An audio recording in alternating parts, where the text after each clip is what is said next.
Let's take a break from the Star Wars Battlefront 2 fiasco for a minute to talk about some good news for once on the topic of microtransactions and loot boxes. There are very few publishers in our modern day and age who are willing to forego shady business practices to make an extra buck. So far among those few is CD Projekt Red, a studio that has received accolades for the quality of their titles and for being fair with their pricing models. Now, it's no secret that I've been very outspoken about their questionable practices as employers, but I've never denied that they've been very good to the consumers, for which they should be commended for. However, many began to worry that the studio was turning to the dark side when information surfaced from a recent interview that CEO Adam Kicinski participated in with Polish investment website Strefa Inwestoro. I probably butchered the living hell out of that pronunciation. In the interview, he talked about how CD Projekt Red plans to implement a seamless multiplayer component in Cyberpunk 2077, which sounds great, but where people began to worry was when he said that the feature was being added to ensure long-term success. Here's a transcript of the exact English subtitles provided in the YouTube video of the Polish interview.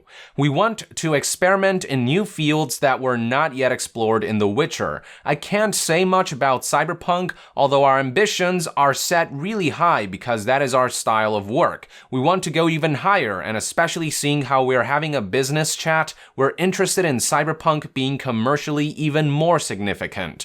Online is necessary or very recommended if you wish to achieve a long-term success. At some point, we have mentioned that there will be a certain online element related to Cyberpunk." Obviously, there's no mention of microtransactions or loot boxes anywhere in this interview, but there were some who interpreted the words spoken by Adam as CD Projekt Red potentially looking into long-term monetization schemes. After all, whenever companies like EA, Activision, or Take-Two reference microtransactions, they all have their own take on what to actually call it. EA calls it games as services, Take-Two calls it recurrent consumer spending, so on and so forth. Which is why many wondered if statements like "we are interested in Cyberpunk being commercially even more significant," or "online is necessary or even recommended if you wish to achieve long-term success" was CD Projekt's version of that. Fortunately, it has recently come to my attention that this isn't the case. The following information comes directly from CD Projekt Red, who recently replied to a tweet by YouTube channel Pretty Good Gaming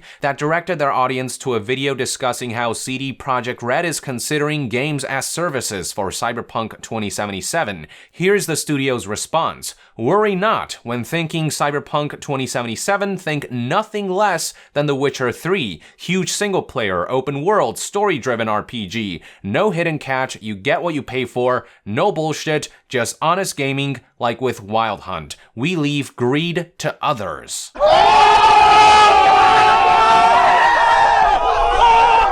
This, ladies and gentlemen, is pretty much direct confirmation from the studio that Cyberpunk 2077 will not feature any abhorrent monetization schemes. While they didn't directly reference microtransactions and loot boxes, it doesn't get any clearer than think nothing less than The Witcher 3, a game that had 0 microtransactions. This is the studio putting their foot down and saying, "We will not succumb to the temptation of greedy practices," or as they so aptly put it, "We leave greed to others."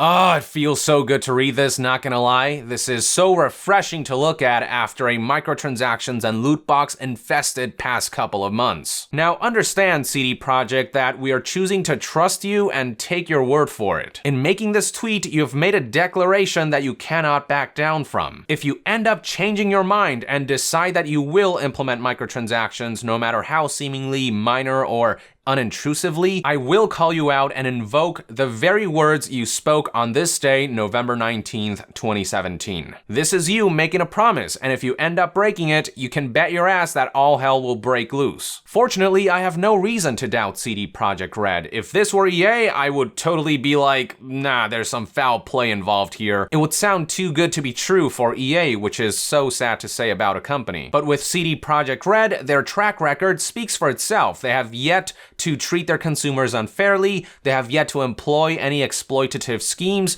they have yet to fail us. So from this day forth, I will choose to 100% believe in the studio and their claims that Cyberpunk 2077 will be purely a game, not a service or a money-milking machine, to which I say, thank you, CD Projekt Red. Thank you for being a beacon of hope in these dark times. Moving forward, let's maybe see about improving the work environment at the studio and optimizing your game development process, but that's a conversation for another day. For now, I'll close by saying that I wish them the very best of luck in their endeavors with Cyberpunk 2077, and I really do hope that it ends up living up to the immense hype. I truly cannot wait to see what my most anticipated game right now has in store for us. With that, I would like to end this news update and discussion video. Thank you for tuning in. I hope you were as happy as I was to hear this news, and if you enjoy my content, consider supporting me on Patreon. All contributions will go towards helping this channel remain 100% independent and self-sustained.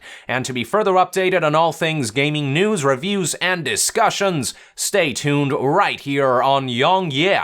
I'll see you guys next time. Young out.